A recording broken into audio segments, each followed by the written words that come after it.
On the news tonight, reps confirm appointment of new service chiefs.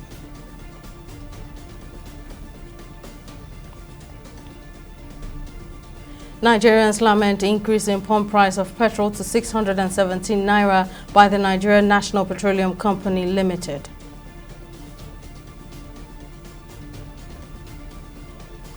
And reps resolve to set up ad hoc committee to investigate factors responsible for petrol price increase.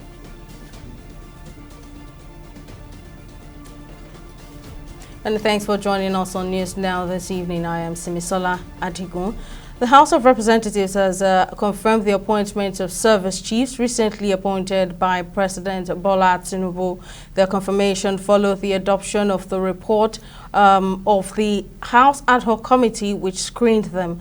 The service chiefs confirmed are Major General Christopher Musa as Chief of Defense Staff, Major General Taoreed Lagbaja as Chief of Army Staff, Rear Admiral Emmanuel Ogala as Chief of Naval Staff, and Air Vice Marshal Hassan Abubakar as Chief of Air Staff. On Monday, the Green Chamber had commenced the screening of the service chiefs days after the Red Chamber confirmed the appointment. President Bola Tinubu had appointed the new service chiefs on June the 19th, 2023, exactly 3 weeks after his inauguration. Now, the latest increase in the pump price of petrol to 617 naira has sparked a wave of reactions from Nigerians who have described the move as too soon, while citizens are still trying to adapt to the earlier increase to 537 naira following the removal of subsidy. Shortly after the price review by the Nigerian National Petroleum Company Limited (NNPCL) on Tuesday morning, marketers immediately adjusted their pumps to reflect the new price from 539 naira to 617 naira per litre. The Group Chief Executive Officer of the Nigerian National Petroleum Company Limited, Mele Kyari, said the increase is not based on a short supply of petrol, but on market forces. This development, however, has brought about intense debate among citizens, with many voicing their concerns and frustrations over the rise. Speaking to TV 360 Nigeria, residents in Lagos said the second increase would further impoverish the people, especially with the absence of necessary palliatives to cushion the effect of subsidy removal. We are in new Nigeria, new government, and all this is happening. Even when it's even 488, when you buy 5,000 naira worth of petrol, it's just 10 liters. Within 2 days, it's of this my car now is empty. Since Sunday, it was on red. I packed it down. Now that I will not had it now, they say they have increased. I say increase what? They say 588. Some are selling 700. That's only the depot that is this and that. I just shouted that where are we going? It's so sudden. From 184 naira, we moved to 488 naira. That is even for the cheaper ones, 488. All of a sudden, I came out this morning and saw that there are queues everywhere. What is happening? They said they have increased price of fuel. Some areas, they are selling 600. I went to Ikeja. The place I stopped earlier, they said 600 naira. This place now, they are selling 560 something. You know, I don't know. It's so unfortunate that we Nigerians, we find ourselves in this kind of a situation. It's a terrible situation. We're just trying to deal with the one on ground. You understand? The increase. And now we are talking about another increase. It's insensitive. It's as if you are not thinking about the people. It's as if the people don't matter. And then we are hearing about monies being paid to the Senate and all that. I mean, what's the rationale behind the increase? You are supposed to be sensitive about the issues of the people. Look at the queue. Can you imagine? We are going back to queues again. Do you know we are going back to queues again in this new dispensation? Come on. We are not happy. In Abuja, the narrative is the same. TV 360 Nigeria crew visited some filling stations on Wednesday, and findings showed that the fuel pump prices had been adjusted to 617 naira per litre. Reacting to the development, commuters and motorists expressed concern over the latest increment. They called on the federal government to consider the plight of the masses and address their challenges. The people are doing this work, they are ordering things to me, they are my customers. situation whereby a customer call me say carry something, come give me, and I call big money because of fuel. I feel a challenge. Because before, when I start this work, where they stay, we dey carry something from Meriaten UTC to Use, 500 naira. But now people are begging us, I beg, carry this thing, go Use, 2,000 naira. It's not supposed to be done so. Even me as a student, I can't even go to school because of the transport. Things are too high. You can't even do anything again because of the fuel scarcity. If you want to buy fuel that before that, if you want to buy, it's very, very easy for us to buy. But now, everything has changed. You can't even buy fuel. From here now, down to that place now, they will charge you. Me, my own humble suggestion is let them, if they have removed the subsidy, they should do what? They should just inject that money in our economy. If they do it that way, truly, if they have been very sincere to it, then Nigeria in very few months will see the dividends. But I don't know how sincere it will be. That's the problem. This motorway, they even do work, we don't even get anything inside. We are suffering. Please, we are begging government. Let the government do something on it. Please. Because we just suffer. Don't be small. You will buy fuel, 10,000 naira. It's not going to even reach you, make it work. Before you know, the money where you supposed to keep, you go carry the money buy for again. So that is no gain for our work. Nigerians may heave a sigh of relief as the House of Representatives has resolved to set up an ad hoc committee to investigate factors responsible for the recent fuel pump increase in the country. This was sequel to a motion of urgent national importance moved during plenary by the member representing Idiato North and South Federal Constituency in Imo State, Ogo Chinyere Ikenga. Moving his motion, Ikenga expressed worry over the incessant fuel pump increase and the plight of Nigerians in view of the current socio-economic challenges. The lawmaker in his motion further urged the House to summon the Group Managing Director of the NNPCL, Mele Kyari, to appear and explain the reason for the fuel increase. Increment of fuel from an average price of 550 naira to 617 naira per litre. Other marketers across the country have followed suit. The resultant effect is an overnight increase in the cost of transportation across the country, and of course, we're expecting a hike in price of food in the coming days because the price of fuel affects the price of everything in the market. Mr. Speaker, this is the People's House, and we represent the interests of Nigerians. And if this is allowed to continue, the fear is that fuel price will be sold at 1,000 naira per litre by the end of the year. So my prayer is that the House do set up an ad hoc committee to look into the circumstances surrounding the increment in the price of fuel by the NNPCL, and also for the House to resolve on how best to alleviate the impact of this increment on the Nigerian people. Those in support of the motion as amended say aye. Those against say nay. The ayes have it. This motion is referred to the ad hoc committee, investigative ad hoc committee, once it is set up. And as we promised, is one of the committees we would like to set up today because of the urgency. We need to handle it ASAP. So you're expecting to hear from us before the end of sitting today. And I want to promise that the membership of this committee will cut across the whole country because the impact of this particular issue is being felt around the entire country. So all the sub-regions, geopolitical zones will be represented in that committee. To discuss this further, the National Operations Controller of the Independent Petroleum Marketers Association of Nigeria, IPMAN, Mike Osatuyi, joins me on the news. Thank you very much for joining me. Now, following the adjustment of the pump price of petrol by the NNPCL in retail stations, the Group Managing Director explained that the rise is as a result of market forces and not supply. Now, if that's the case, what is the role of IPMAN in determining the price of petrol? Yes, that is true that the market forces will determine the pump price, because right now there's regulation of petrol, like diesel and kerosene and aviation fuel. So when the crude price goes up and the share price goes up, definitely there will be increase in price, in pump price. But when the crude price also goes down and the share rate also goes down to $2, then the price will come down. So it's a market forces and it's based on market fundamentals.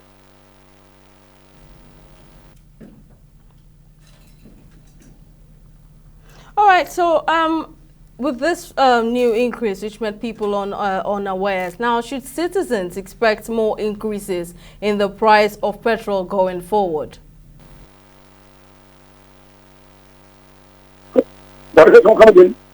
I asked, should citizens be expectant of more increases in the price of petrol going forward?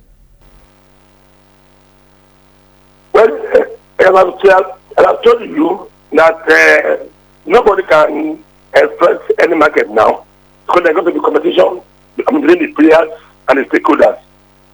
So, but the price of petrol and now is around something up country and about 580 in Lagos and another one. But as the time goes on, it will keep on changing ups and down.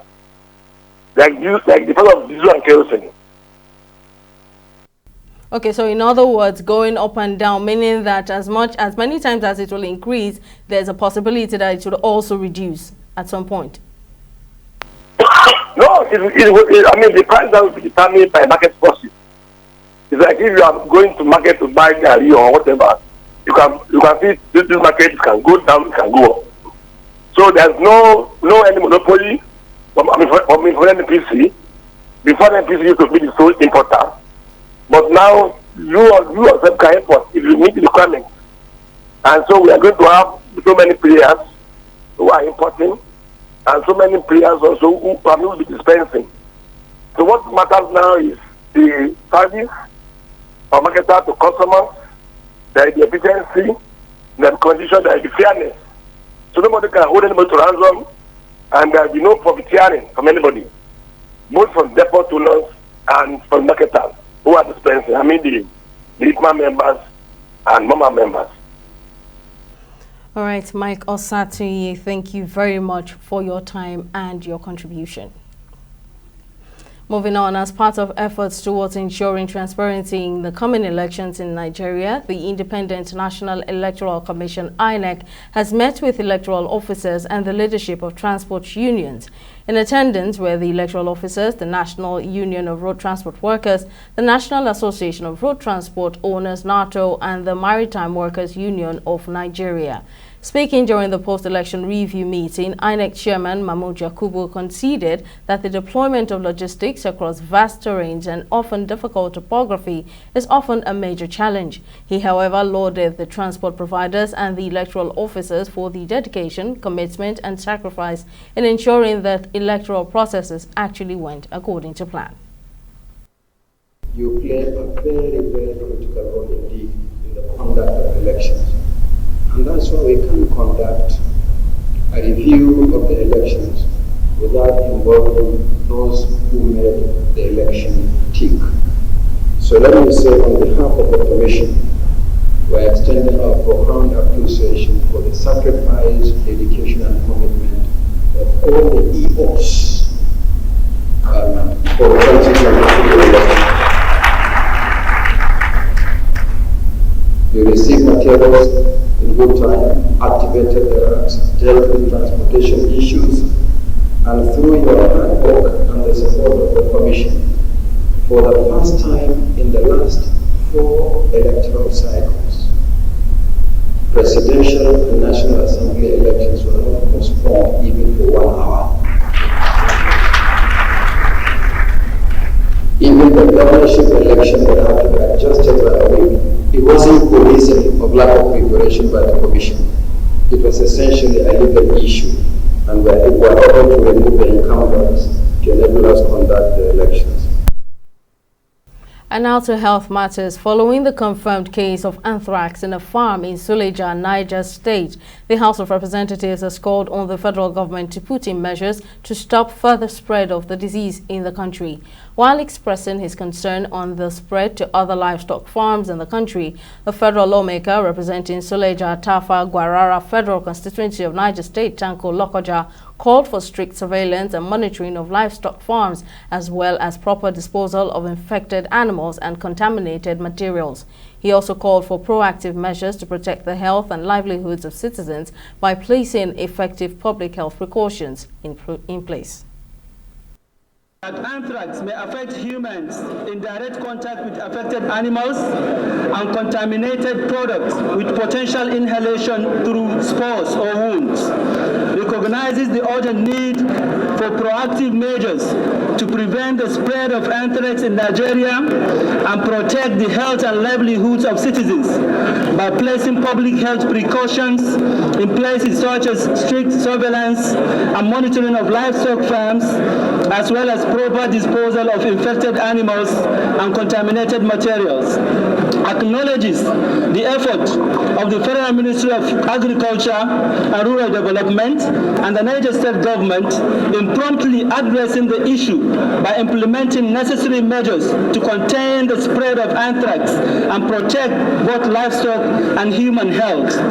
Resolves to urge the Federal Ministry of Agriculture and Rural Development to collaborate with relevant stakeholders in implementing effective surveillance, vaccination, and awareness campaigns to contain the outbreak and provide adequate resources and support to affected communities, including compensation for losses incurred due to the outbreak. 2.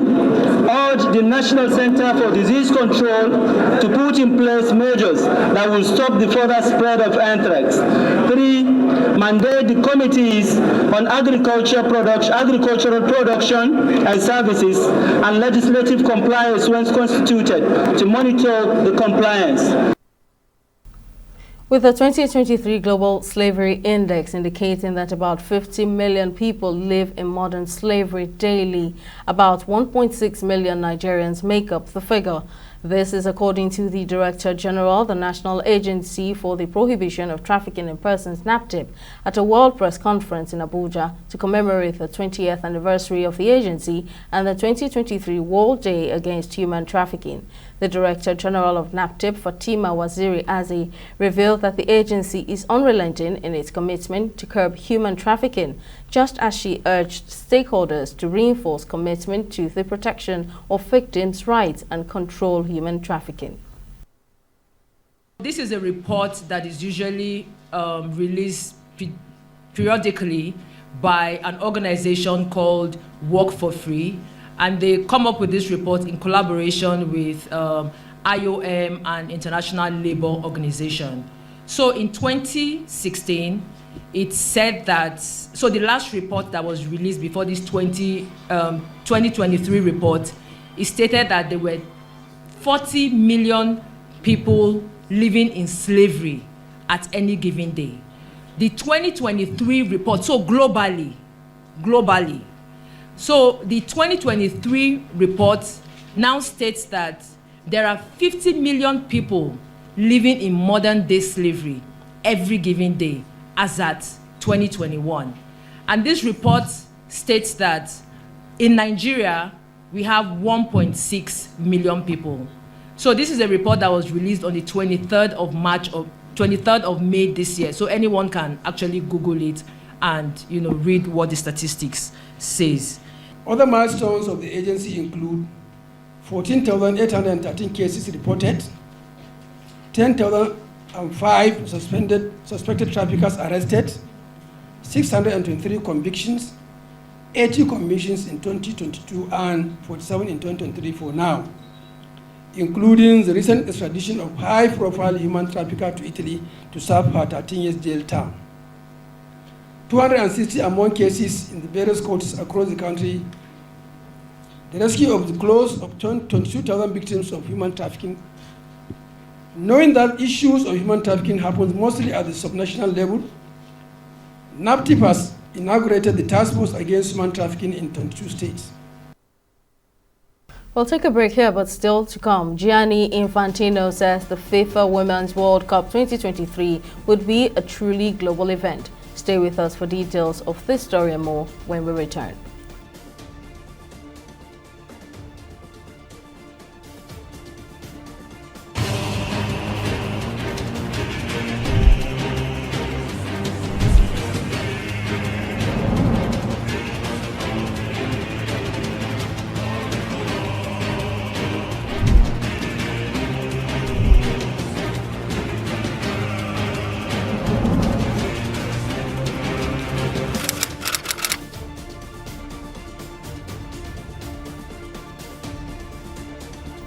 Welcome back. A quick recap of our top stories. The House of Representatives has confirmed the appointment of the service chiefs recently appointed by President Bola Tinubu. Their confirmation followed the adoption of the report of the House Ad Hoc Committee, which screened them. On Monday, the Green Chamber had commenced the screening of the service chiefs, days after the Red Chamber confirmed the appointment. We also told you that the House of Representatives has resolved to set up an ad hoc committee to investigate factors responsible for the recent fuel pump increase in the country. This was sequel to a motion of urgent national importance moved during plenary by the member representing Idiato North and South Federal Constituency, Imo State, Ugo Chinyere Ikenga. Moving his motion, Ikenga expressed worry over the incessant fuel pump increase and the plight of Nigerians in view of the current socio-economic challenges. The lawmaker in his motion further urged the House to summon the Group Managing Director of the NNPCL, Mele Kyari, to appear and explain the reason for the fuel increase. Now, in case you missed any of our news bulletins, and for more updates, you can catch us on Limex World TV or log on to our website on www.tv360nigeria.com. You can also follow us on our social media platforms on Twitter, Instagram, and YouTube at TV360 Nigeria. On Facebook, we're at TV360 Online.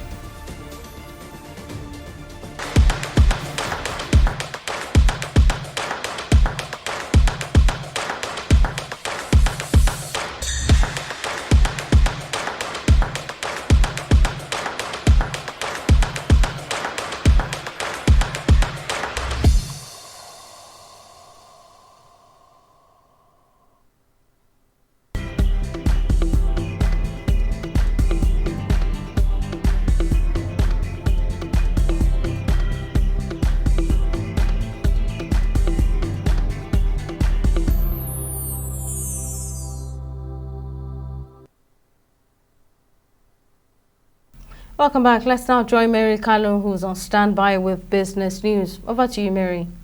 Many thanks, Timisola. Welcome to Business News.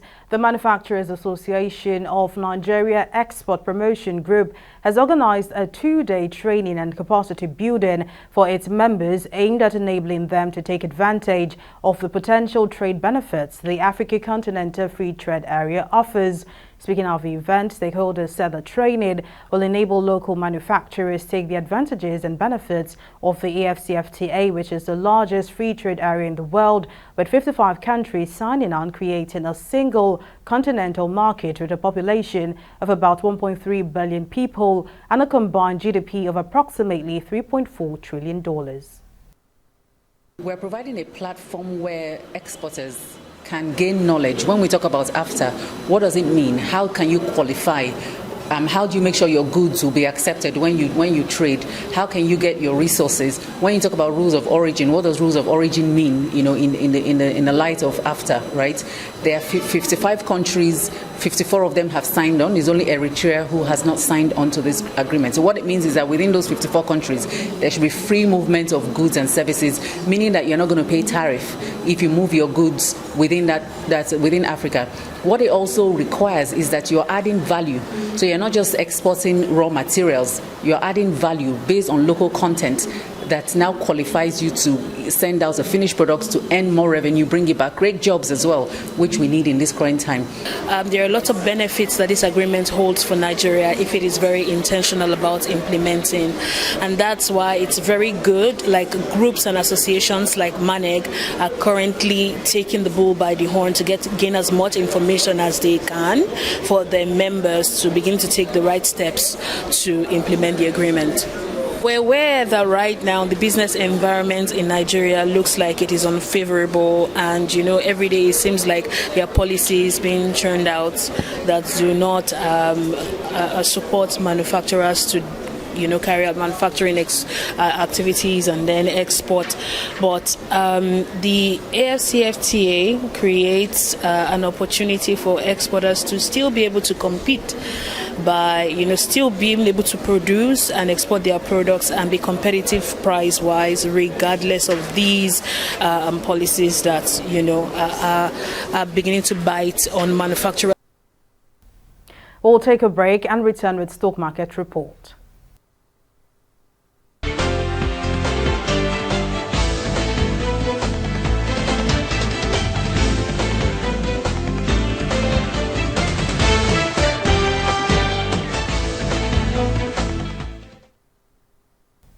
Nigeria's stock market has recorded its first decline this week, though slightly by 0.01%, as activity level on the local bourse returned to where it was before the share buyback Dangote Cement commenced on July 17. Now that is 5 billion naira loss, no thanks to Geregu and Prestige Assurance that led the League of Laggards.